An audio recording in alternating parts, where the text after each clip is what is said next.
وزیر اعلی دې ضلع ته راغی. دا 14 کاله تیر شو، په دې ضلع کې هیڅ نه دي کړي. دلته سکول نشي ثابتولی، دلته یو کالج نشي ثابتولی، دلته یو هسپتال نشي ثابتولی، دلته یو روډ دا نشي ثابتولی. ما بله ورځ ووی چې په دې 14 کالو کې 4 منصوبې زه پیژنم چې هغه میګا پراجیکټس دي چې هغه د پاکستان تحریک انصاف حکومت په دې 13 کالو کې هغه دې ضلعې ته ورکړي دي. یو د کاټلنګ روډ دی چې عجوبه او لطیفه ترې جوړه شوې ده، عذاب د خلکو دپاره جوړ شوی دی. یو د بخشالي روډ دی هغه هم دغه شانتې پروت دی. دلته نخوړ او د شیرګل او هاتیانو روډ دی هغه نیمګړی پروت دی. دغلته زموږ په جلاله کې زما په کلي کې ګرلز ډګري کالج شروع دی هغه وران پروت دی. یوه منصوبه هم سرته ونه رسوله. په دې وجه باندې د کلي لینک روډز چې څومره دي هغه هم وران پراته دي. تعلیم یې ورنکړه، د صحت سهولتونه یې ورنکړه. علي عباس به یې خبره وکړه هسپتالونو کې په ایمرجنسي کې هیڅ نه میلاویږي. دا ډي ایچ کیو هسپتال دا د 2013 نه دا روان دی، آن ګوینګ سکیم دی، جاري سکیم دی. دا 2016 کې مکمل کول پکارو، هغه سکیم اوسه پورې مکمل نشو.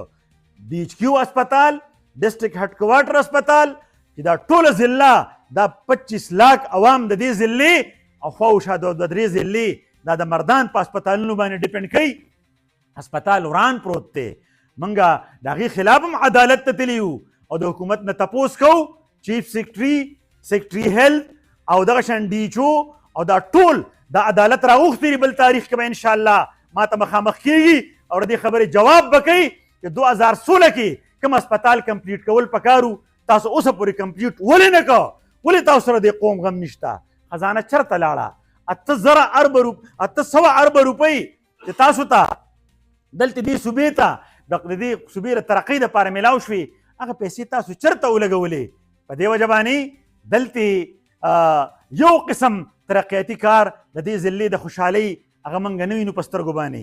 اوس دا بل نن ما په اخبار کې تاسو چې نن دلته د شمولیت کوئ تاسو ذهن کې چېرته دا خبره رانشي چېرې دا جماعت اسلامي دا صرف د پاکستان د لیوله پورې محدود جماعت دی، دا یو انټرنیشنل جماعت دی او الحمدلله یو نظریاتي جماعت دی. او اوس هم که تاسو وینئ که د ایران او د امریکې دا مذاکرات روان دي نو دې په شا باندې هم یو نظریه ده او هغه نظریه د جماعت اسلامي د امت د یووالي نظریه ده.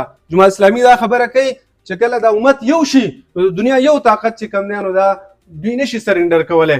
او د ایران په دې دغه کې انشاءالله د امریکې دوباره شکست او د امریکې د سوپر پاور حیثیت دا ختمېدونکی دی.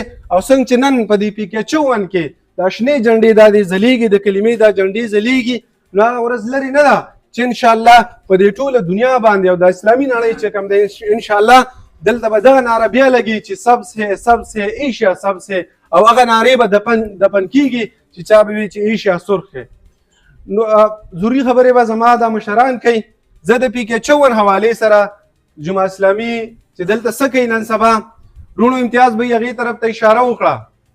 الحمدلله دا جماعت اسلامي او زه د دې د ورکر ته دا دم ورکومه چې د جماعت اسلامي ورکر کومه قرباني ورکړه هغې یو بیانیه جوړه کړه او هغه بیانیه دا ده چې د جماعت اسلامي ورکر دا خدمتي دی ځکه چې که زلزله راغلې ده دا د جماعت اسلامي ورکر ولاړ